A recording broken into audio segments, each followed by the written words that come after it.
असल में सरकार में जो आमतौर पर देखा जा रहा है कि अधिकारी इतनी ज़्यादा मीटिंग्स में बिजी रहते हैं जिसका आउटकम जनता को नहीं दिख रहा।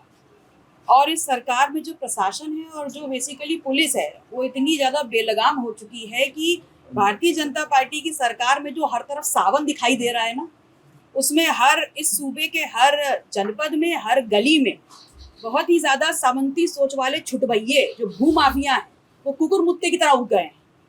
और उनका सिर्फ यही काम है कि पुलिस को अपने कंट्रोल में लेके मैनेज करके सिर्फ लोगों को परेशान करो और उनकी ज़मीनों को हथियाओ।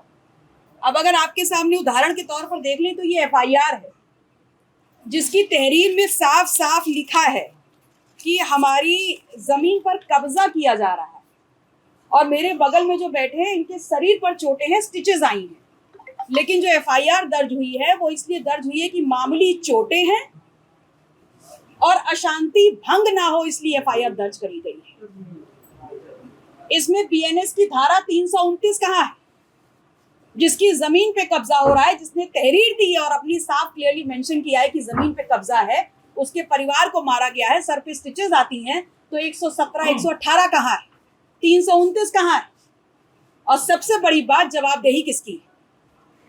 यहाँ पर किसी की जमीन कब्जा की जाती है और एसओ खड़े होकर बोलता है कि एसडीएम साहब के ऑर्डर पर हो रहा है और एसडीएम साहब बोल रहे हैं कि मैं हाई कोर्ट में था इसलिए मेरा फोन नहीं उठ रहा था।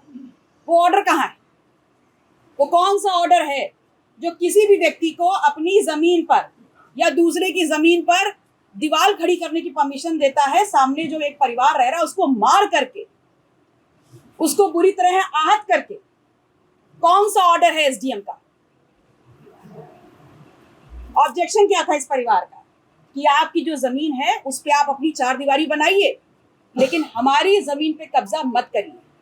और अगर जमीन पे कब्जा उन्होंने किया है तो निश्चित तौर पर ये जो चौकी, ये जो थाने में लोग बैठे हैं ना, जो इन कुकुर मुत्तों को बड़ा होने में मदद कर रहे हैं, इनको जवाबदेही होगी, इनको जवाब देना पड़ेगा। इतनी आसानी से ये कमेरा समाज की जमीन, घर, उनकी इज्जत, उनके सामान पे कब्जा नहीं कर सकते।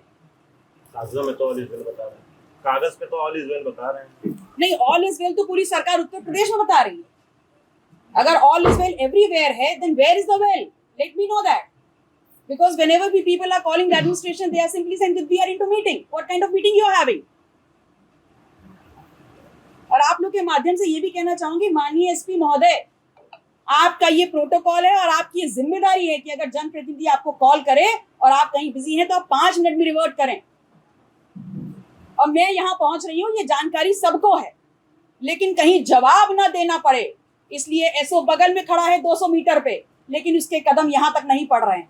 तहसीलदार आसपास घूम रहा है अपनी गाड़ी में, लेकिन उसकी हिम्मत नहीं कि वो यहाँ आकर के जवाब दे पाए।